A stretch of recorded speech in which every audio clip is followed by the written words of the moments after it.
안녕하십니까. 송국근의 혼술이 매주 일요일 보내드리는 정가 뒷담화 2023년 12월 마지막 날 인사드립니다. 한동훈 전 법무부 장관이 국민의힘 비대위원장을 맡고 나서 여러 가지 효과가 나타나고 있죠. 우선 당 안에서 잔뜩 긴장감이 좀 흐른다. 수족 간에 매기가 투입된 것처럼 좀 지금까지와는 다른 그런 분위기가 조성이 되고 있습니다.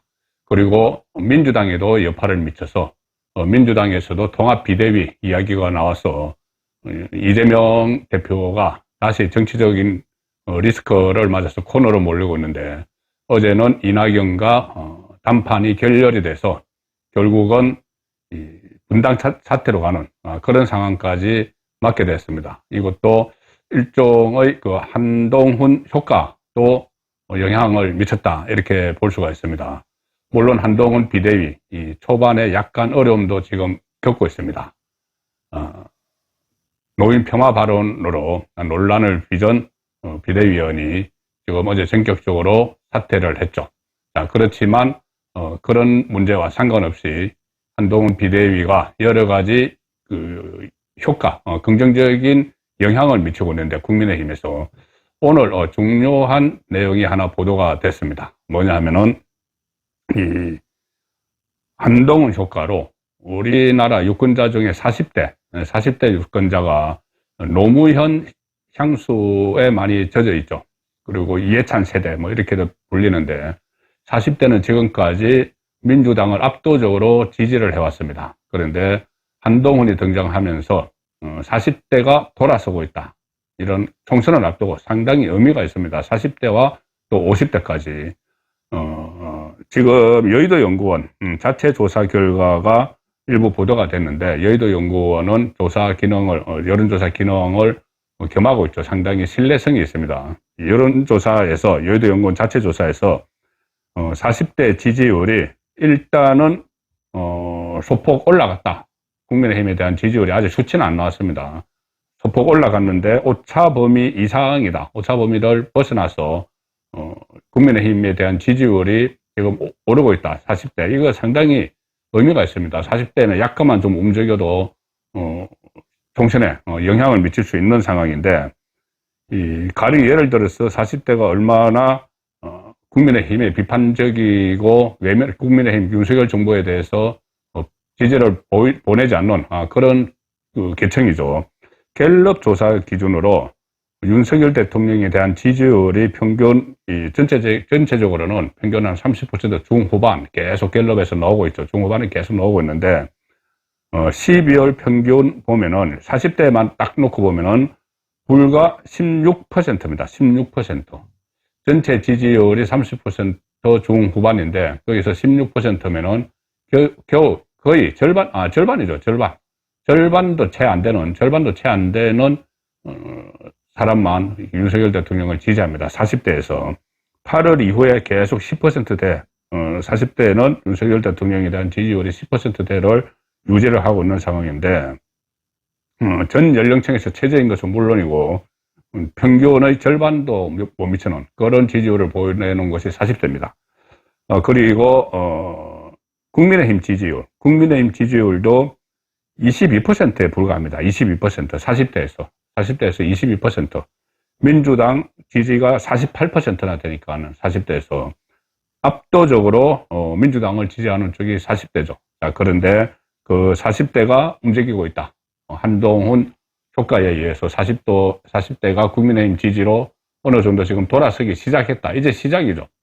이제 한동훈의 등장 자체로 40대가 움직이기 시작을 했기 때문에 앞으로 여러 가지 한동훈 위원장이 어떤 조치를 취하거나 정책을 내놓거나 활동을 하게 되면은 40대 지지율 50대까지 확 끌어당길 수 있는 상황이 됩니다. 뭐 원인은 여러 가지가 있겠죠. 우선은 1973년생, 그러니까 딱 50입니다. 50. 작년까지 40대였죠. 뭐 거의 비슷한 그 연배입니다. 1973년생 비대위원장이 등장을 했고, 또 서울 강남의 엘리트 검사 출신, 이런 부분이 좀 어필이 됐을 수가 있습니다. 40대에게. 그리고 세대 교체 바람을 일으키고 있고, 어떻게 보면 또 탈이념, 이런 이미지도 한동훈 그 비대위원장에게는 있습니다. 굳이 뭐 보수 이렇게 부르기는 또 그런 이력들이 있죠. 보수 정권을 수사를 했다든가. 그래서 어떤 이 이념의 문제 이런 것보다는 정의, 공정, 가치 이런 그 트레이드 마크가 있기 때문에 이 40대에서도 어필을 하고 있다. 그런 분석이 나오고 있습니다. 그리고 또 좀 파격적이죠. 젊은 정치 지도자로 갑자기 등장을 했는데 상당히 파격적인 행보를 하고 있는 것도 40대에 영향을 미치고 있다. 갑자기 본인이 총선 불출마 선언을 뭐 아무렇지 않은 듯이 이렇게 던지는 것이나 또 비대위원을 평균 연령 43세 이 비정치인, 청년, 전문가로 비대위원을 꾸렸고 또 최근에 인사를 하면서 사무총장, 충청의 소선도 아니죠. 보궐선거 통해서 이번 국회에 들어왔기 때문에 0.5선 이렇게 불리는데 보통 3선급이 하는 자리를 각 국회의원이 된 장동혁 의원에게 맡긴 점, 또 여의도 연구원 원장을 여론조사 전문 기자를 과감하게 발탁한 점, 이런 부분들이 40대들로부터 일종의 동질감을 표시하는 것 아니냐, 그런 분석이 나오고 있습니다. 뭐 수락연설에서, 그러니까 사용하는 언어도 비슷하다는 거죠. 수락연설을 할 때, 비대위원장 수락연설 때 스테이지의 노래 가사를 끌어와서 이렇게 그런 연설을 한다든가, 또 제스처도 그렇게 좀 썼다, 이런 말도 있죠. 그러니까 40대의 감성에 맞는 그런 정치를 시작을 했다는 이야기입니다. 그리고 86 운동권 세력과 맞서 싸우겠다. 86 운동권 세력은 좀 40대가 볼 때는 노회한 이미지를 주죠. 그래서 그런 부분들이 이 40대에 어필을 하고 있다. 사실 그동안 이 40대 그 이준석은 본인의 지지층을 2030, 40대까지 이야기를 하고 있었습니다. 민주당과 그 이준석을 40대가 많이 지지한다. 이준석도 그런 쪽으로 타깃을 잡고 정치활동을 해왔는데, 뭐 40대 중에는 이준석 응원을 하는 사람들도 있었겠죠. 자, 그런데 이제 이준석은 국민의힘을 탈당해서 나갔습니다. 그래서 그 이준석에게 관심은 거의 이제 끊어졌고, 그 대신 한동훈에게 어쨌든 보수 정당, 정통 보수 정당, 우파 정당 한동훈이 새로운 바람을 일으키니 40대 정도 중간지대에 있던 40대를 비롯해서 특히 이준석에게 응원을 했던 40대들도 한동훈에게 쏠리고 있다. 뭐 40대뿐이 아니고 전반적으로 한동훈이 등장을 하면서 국민의힘에서 짐을 싸고 나간 이준석에 대한 관심은 급격히 떨어지고 있죠. 자, 그래서 한동훈에게 모든 스포트라이트가 쏠리니까 이준석은 지금 본인이 한동훈의 경쟁자다 이렇게 이야기를 하면서 뭐 경쟁자 호소인 뭐 이렇게 자칭 경쟁자로 자기가 스스로 셀프 자리매김하면서 한동훈 흠집내기를 막 하고 있습니다. 어떻게 보면은 최근에 이 한동훈 현상에 이준석이 올라타버리는 그런 그 모습을 어떻게 보면 좀 애처로운 모습을 보이고 있는데, 거기에 하다가 도가 지나치니까 지금 한동훈을 스토킹하는, 한동훈 스토커로 나선 것 아니냐, 뭐 이런 이야기까지 들릴 정도로 사사건건 한동훈의 일거수일투족에 시비를 걸고 있죠. 자, 그 상황에서 한동훈은 이준석을 완전히 외면하고 떨쳐내려는 그런 모습을 보이고 있습니다. 29일이죠. 지난 29일 그제인데 한동훈 그 비대위원장이 비대위원들 다 모아놓고 오후에 첫 회의를 했죠. 첫 회의에서 당의 결속을 강조를 하면서 이런 이야기를 했습니다. 당의 결속을 강조를 하면서 그전에 이준석을 직접 지칭하지는 않았지만은 이 정치를 게임처럼 하는 사람들이 있다. 게임처럼 하는 사람들이 있다. 무조건 어떻게 왜 이겨야 하는지도 모르고 무조건 이기려고 하는 사람들이 있다. 그 이준석을 겨냥한 것이라고 누구나 알고 있죠. 이준석이 그전에 정말 정치를 게임처럼 했습니다. 그 게임에서 사용하는, 실제 게임에서, 모바일 게임에서 사용하는 용어들도 막 사용을 했죠. 흑화되겠다. 뭐 이렇게 하면서 그 마치 정치를 장난처럼, 게임처럼 그렇게 하는 데 대해서 한번 따끔하게 간접적으로 직접 이준석을 겨냥을 하진 않았지만은 한동훈 비대위원장이 지적을 한 적이 있는데 29일에도 비슷한 이야기를 했습니다. 이때도 이준석을 지목을 하지 않았지만은 이준석을 겨냥한 것이다. 왜 그러냐면은 비대위 첫 회의에서, 지금 비대위는 과거의 최고위원회의하고 같은 겁니다. 당 최고 의결기구죠. 비대위 회의에서 당의 결속을 강조를 하면서 삼국지 정치 이야기를 했기 때문에 이것은 이준석을 겨냥한 것이다. 자, 이렇게 해석이 되고 있는데, 뭐라고 했냐면은 이렇게 이야기했죠. 한동훈 비대위원장이 우리 내부에서 궁중 암투나 합종 연행하듯이 사극을 짓고 삼국지 정치하지 말자, 이렇게 이야기했습니다. 그리고 어차피 사극은 최수종 것이고 제갈량은 결국 졌다. 자, 사극에서 궁중 암투 벌어지고 내부에서 이런 거 하지 말자는 이야기입니다. 국민의힘 내부에서 과거 이준석처럼 하지 말자, 이 이야기를 하는 것이겠죠.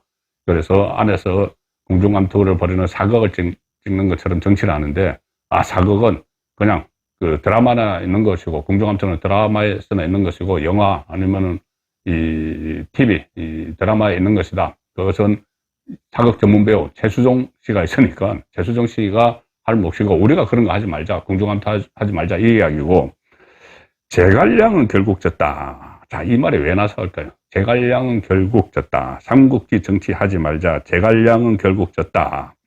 제갈량이 아주 높은 지략을 가지고 삼국지의 주인공으로 등장을 했지만 결국 이 삼국 통일을 못했죠. 3분지에 이렇게 나눠져 있는 통일을 못했습니다. 그래서 제갈량은 결국 졌다 하는데, 왜 갑자기 삼국지 정치 제갈량 이야기를 했을까? 해석이 나오는데, 결과적으로 제가 봐도 이것은 이준석을 겨냥한 것이다. 왜? 이준석이 지금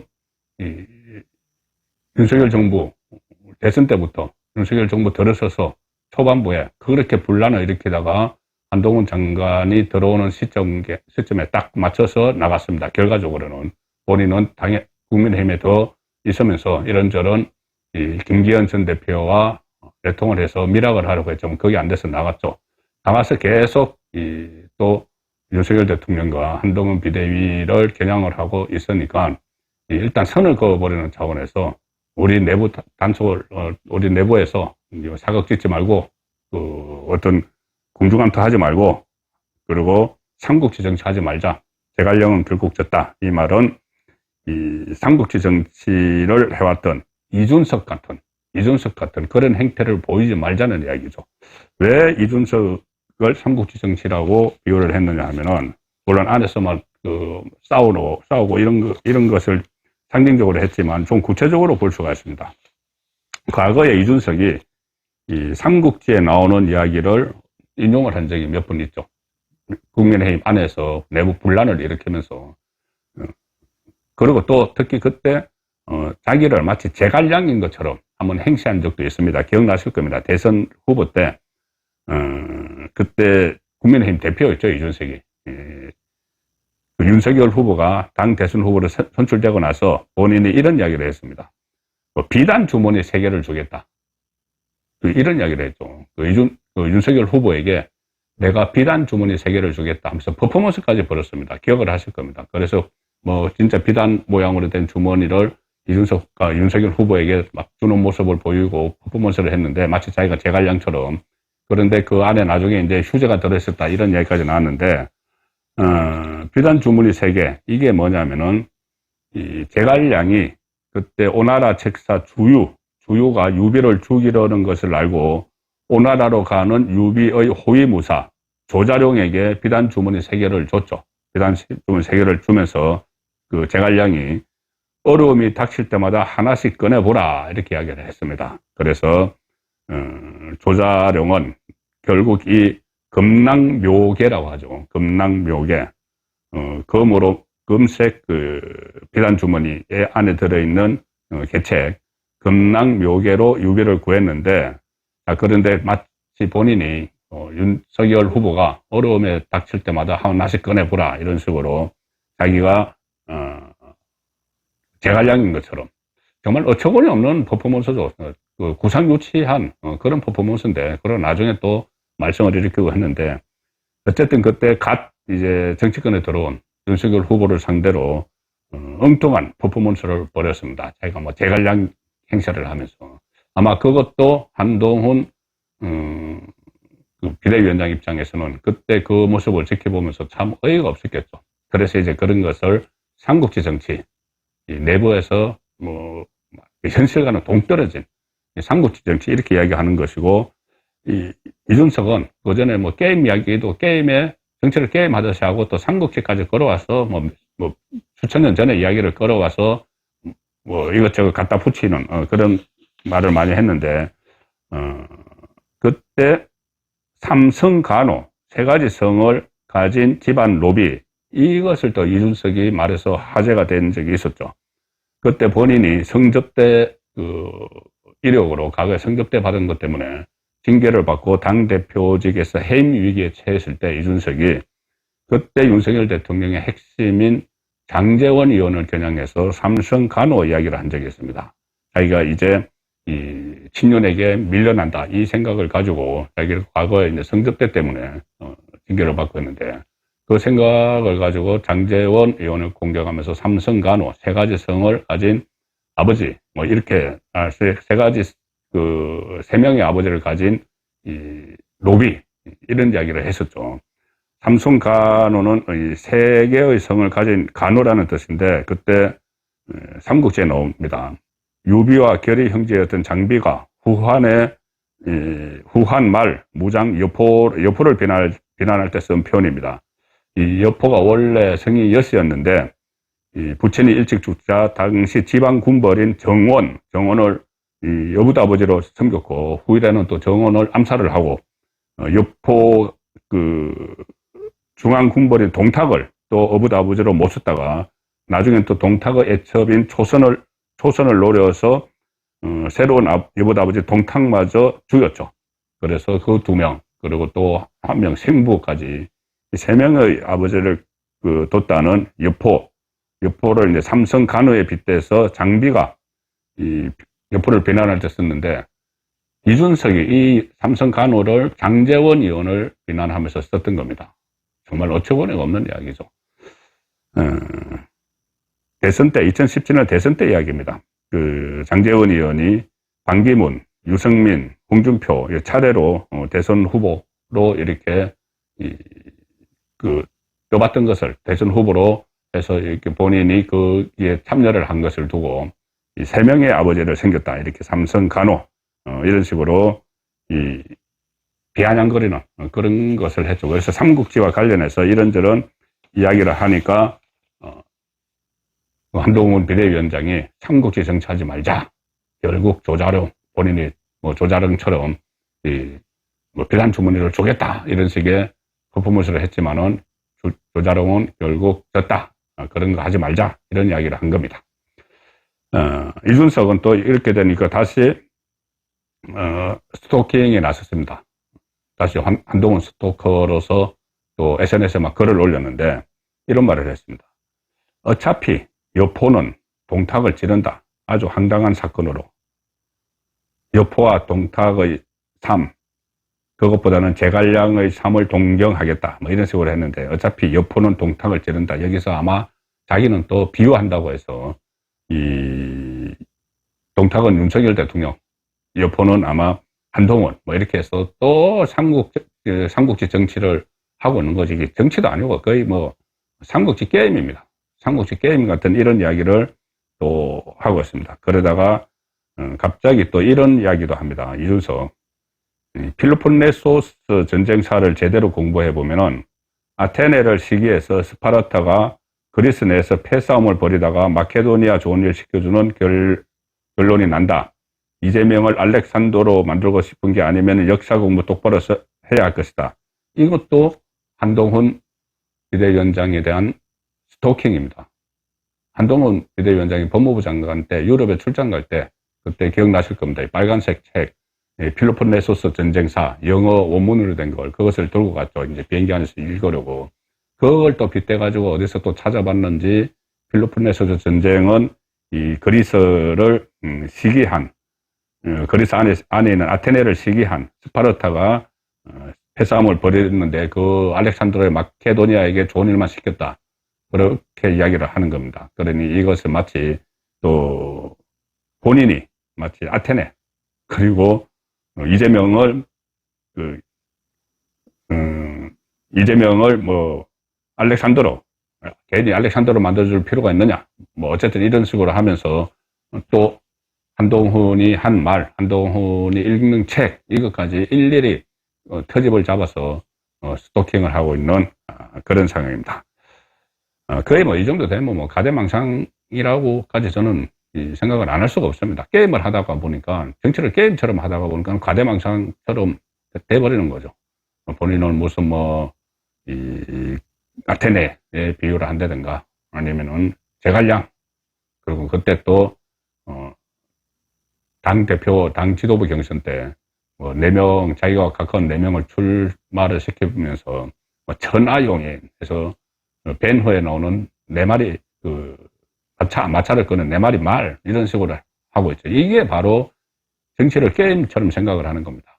완전히 어떤 정치권에 들어와서 12년 동안 생산적인 일은 단 한 차례도 해본 일이 없이 12년 내내 이러고 다니면서 여기저기 기웃거려서 시비 걸고 싸움 붙고 조롱하고 또 이렇게 게임 용어를 써가지고 막 비웃고 자기를 마치 대단한 인물인 양 이렇게 자아자찬하고 그러다가 국민의힘 안에서 그때 좀 청년 정치, 좀 새 정치 이것을 갈구하는 그 염원에 어쩌다가 당대표가 되고 나서 그것을 감당을 하지 못하고 내부 분란 또 게임처럼 당을 운영하면서도 게임처럼 이렇게 하다가 결국 본인이 사실상 지금 국민의힘에서 쫓겨난 상황이죠. 그럼에도 밖에서 나간 지 지금 며칠 되지도 않았는데 계속 새로 들어선 한동훈 비대위원장에 대해서 스토킹을 하는 것처럼 그런 행태를 보이고 있습니다. 아마 이 총선이 끝나면은 이게 이준석은 소멸되리라고 저는 보는데 그 전에는 역시 또 좌편향된 매체들이 이준석에게 계속 마이크를 주고 이런 언행을 부추기고 있습니다.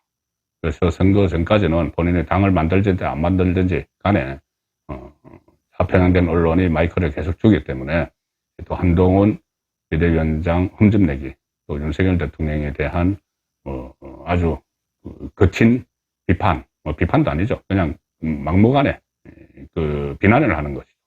그 대신 이재명에 대해서는 단 한마디도 하지 않고 얼마 전에 당을 나갈 때는 왜 대선 끝난 지 2년이 다 돼갔는데 이재명 수사하느냐 이런 이야기나 하고 있는 그 이준석 이제 올해 되면은 소멸을 할 걸로 예상이 됐는데 또 본인이 당을 만든다고 나가서 저러고 있으니 아마 총선 때까지는 좌편향된 마이크 방송의 마이크를 빌려서 선거에 영향을 미치려고 하겠지만 지금 이미 한동훈 현상에 이준석은 가려졌다. 그렇게 보시면 될 것 같습니다. 물론 일부 좌편향된 방송에서는 계속 마이크를 주지만 그것이 지금 이슈가 되지는 못하는 상황이죠. 지난 한 해 선거권의 혼술 아껴주시고 격려해주신 여러분께 진심으로 감사드립니다. 새해 복 많이 받으십시오.